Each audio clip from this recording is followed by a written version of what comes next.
नमस्कार साथियों, bike coffee channel पर फिर से आप लोगों को और एक नए वीडियो में स्वागत है। आशा करते हैं कि आप लोग अपने जीवन में खुश होंगे, मस्त होंगे और मजे में भी होंगे। हमने आज फिर और एक नए किस्से से आप लोगों को रूबरू करवाने वाले हैं। आज के किस्सों में हमने भारतीय राष्ट्रध्वज से जुड़ी हुई किस्से को आपके सामने हाईलाइट करने की कोशिश करेंगे। क्या है किस्से, क्या है कहानी, वीडियो में आगे आपको मालूम चल जाएगी। आपसे गुजारिश है अगले 6 मिनट तक इस वीडियो को आप जरूर देखेंगे। तो चलिए कहानियों पे चलते हैं। हम भारतीय होकर विदेशी झंडे को सलाम क्यों कर रहे? झोपड़ी में बीत गया भारत का तिरंगा बनाने वाले पिंगली का जीवन। Indian flag creator Pingali Venkayya Cambridge University से पढ़ाई करने वाला एक नौजवान जिसने अपना जीवन भारत का अपना झंडा बनाने और उसे राष्ट्रीय ध्वज की मान्यता दिलाने के लिए समर्पित कर दिया। पिंगली वेंकैया का नाम शायद कम ही लोग जानते हैं। गुमनामी में ही एक झोपड़ी के अंदर उनका निधन भी हो गया। इंडियन फ्लैग डिजाइनर पिंगली वेंकैया एक ऐसा नाम है जिन्होंने शानदार उच्च शिक्षा और सरकारी नौकरी होने के बावजूद देश सेवा के लिए सब कुछ त्याग दिया। महात्मा गांधी की प्रेरणा पर उन्होंने अपना पूरा जीवन देश की आज़ादी के नाम समर्पित किया और गांधी जी की सहमति से ही उन्होंने भारत का तिरंगा झंडा भी तैयार किया। साथ ही इसे भारत का राष्ट्रीय ध्वज बनाने के लिए लंबी लड़ाई लड़ी।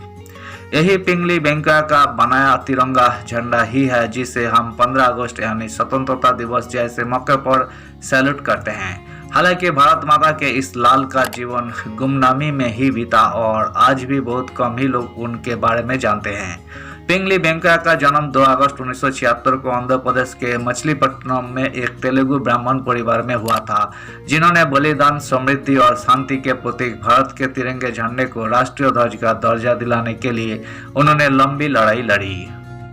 कई भाषाओं और खेती का शानदार ज्ञान रखने वाले पिंगली का ज्यादातर जीवन देश सेवा में ही गुजरा। उन्होंने मद्रास से हाई स्कूल के बाद आगे ग्रेजुएशन की पढ़ाई कैम्ब्रिज यूनिवर्सिटी से की। कैम्ब्रिज से पढ़ाई करके लौटने के बाद पिंगली ने पहले रेलवे गार्ड और फिर लखनऊ में भी सरकारी कर्मचारी के तौर पर नौकरी की। इसके बाद जापानी और उर्दू भाषा सीखने के लिए लाहौर के एंग्लो वैदिक महाविद्यालय चले गए।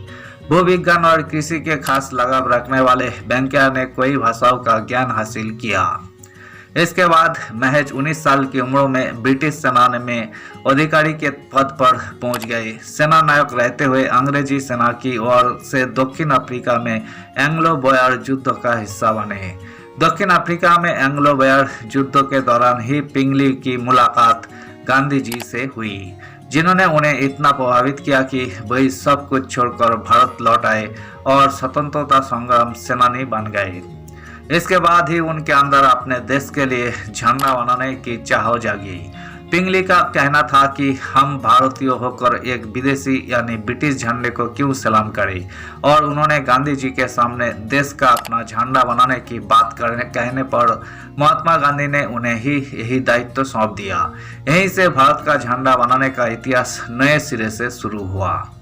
साल 1916 से 1921 के बीच पिंगली ने कई साल तक दुनिया भर के झंडों का अध्ययन करने के बाद 30 डिजाइन पेश किए, जिसमें आज का हमारा तिरंगा झंडा भी शामिल था।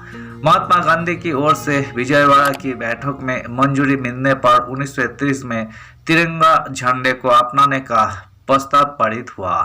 पिंगली के झंडे में कुछ संशोधन किए गए, जहां सबसे ऊपर लाल रंग को केसरिया से बदला गया।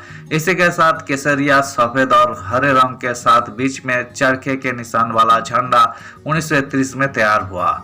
22 जुलाई 1947 को संविधान सभा ने पिंगली के झंडे को ही राष्ट्रीय ध्वज माना। कुछ समय बाद एक संशोधन में चरखे को हटाकर तिरंगे के बीच में सम्राट अशोक के धर्म चक्रों को शामिल किया गया। यही हमारा आज का तिरंगा झंडा है। भारत के अपने झंडे को देश की पहचान बनाने का पिंगली का सपना साकार हुआ, हालांकि उनका नाम गुमनाम ही बना रहा। 4 जुलाई 1963 को इसी गुमनामी में एक झोपड़ी के अंदर उनकी मौत भी हो गई। साल 2009 में पिंगली वेंकैया के काम को भारतीय डाक विभाग ने सम्मान देते हुए उनके नाम पर एक डाक टिकट जारी किया। इसके बाद ही कई लोगों को हमारे तिरंगे के रचनाकार के बारे में पता चला। अब आप भी तिरंगे झंडे को सैल्यूट करते हुए पिंगली वेंकैया का नाम जरूर याद रखिएगा। धन्यवाद साथियों, इस वीडियो में हमने तिरंगा झंडा का डिजाइन करने वाला पिंगली बेंकिया से जुड़ी हुई किस्से को आपके सामने रखने की कोशिश की है। उम्मीद है दोस्तों वीडियो आपको जरूर पसंद आई होगी। वीडियो पसंद आए तो लाइक कर दीजिएगा, चैनल पर नए आए हैं तो प्लीज एक सब्सक्राइब कर दीजिएगा। मिलते हैं नेक्स्ट वीडियो में। जय हिंद।